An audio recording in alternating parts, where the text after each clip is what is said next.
Yeah, hi everybody. Welcome back also from me. Welcome back to Advanced Data Mining and Machine Learning after this interlude from Daniel. I hope you enjoyed it. I'm pretty sure you enjoyed his videos.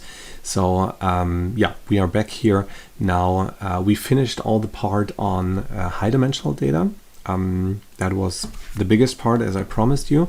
But now we switch a little bit our focus to data which is typically not represented in the form of tables, feature vectors, but has a more complex representation.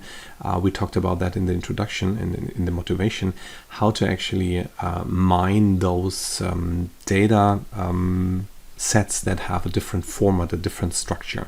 And we start here with sequential data in that part. We will also have a look later on, but not this week and not also next week, on graph data. Yeah, so let's have a look at sequential data first. Well, first of all, I have to say I recorded this on Wednesday last week. I have to think about it. Yes, for you it's Wednesday last week, so it's the day after Germany lost to France in the Euro 2021 opener. So you see it in my face. I'm not really absolutely happy about talking about soccer and stuff like that. So I just ignore all that soccer stuff so far. Yeah, maybe it's different next week. Let's see. Okay, anyway, so let's have a look at sequential data. Let's have a look at what is coming up this week and probably also next week, because we won't go through this all that stuff this week anyway. So we'll have a short introduction to sequential data. What is actually sequential data? Some examples. What is the nature? What is maybe also the challenge of this data or this type of data? And then we'll have basically three main subsections. So subsection 2 here will be about sequence data, general sequence data. Well, if we think about sequence data, of course, we will have observations in a sequence, observations in a given order for each observation. Yeah, so the features will have a given order now, and if you associate to the features of each observation, if you associate to these features in a given order some temporal aspect, time stamps, actually time slots, then we are talking about time series data. Yeah, so that will be our second larger part, subsection 3, when we talk about time series data. And then, so time series data is obviously a kind of special instance of sequence data. And then another special instance of time series data is spatial temporal data, where we talk about data that has a temporal aspect, but also a spatial aspect. Yeah, so the observations are in temporal order, but they also reveal something about the spatial location of the objects at the given time slots. So in other words, it's about trajectories, yeah, trajectories of objects in, I don't know, on maps, in rooms, trajectories of soccer balls or soccer players. No, I don't want to talk about soccer, did I? But anyway, you know what I mean. So they are again specific, or special instances of sequence data. So we'll talk about all that stuff in the next 2 weeks.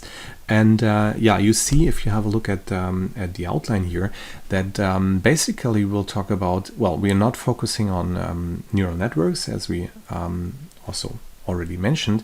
So we'll not talk about how to learn suitable representations, but we will try to somehow handcraft suitable representations or suitable distance functions or similarity measures in that case. Yeah, so we'll have a look at different, probably the most common similarity models for sequence data, the same for time series data, and also somehow for spatial temporal data, because you can use, of course, a lot of those things here also for spatial temporal data. And we will have a closer look at how to actually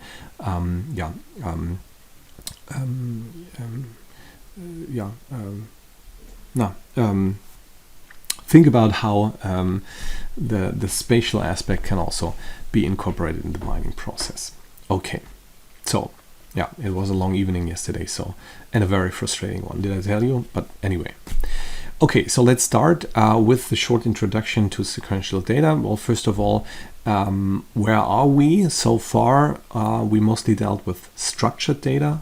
We also call that sometimes flat data, which is somehow relational tables. Yeah? Tables, in a relational database sense, it's relational tables. But anyway, those data sets are tables, and we typically consider them to be snapshots of some data at a particular moment. Yeah? So there is no temporal aspect. And of course, the world is absolutely different. We are temporal beings, of course. The whole thing flows, everything flows. Nobody stands still typically. So very often we just not want to look at snapshots, yeah, but we want to somehow study the dynamics of some phenomena, of some aspects. Yeah, so and we cannot reveal any insights about the dynamics of things if we just look at one snapshot, obviously. Yeah? So instead of that, just looking at one snapshot as we did so far, we somehow have to look at many different snapshots after each other. So onto actually a sequence of snapshots. Yeah. So for example, if we look at sequences of snapshots, we could analyze how patterns in the particular snapshots, in the individual snapshots, change or evolve from one snapshot to the next. Yeah. But we can only do that, of course, if we look at sequences of snapshots. If we just look at one snapshot, we miss this evolving patterns, yeah, or this changing from one pattern to the next, from one snapshot to the next.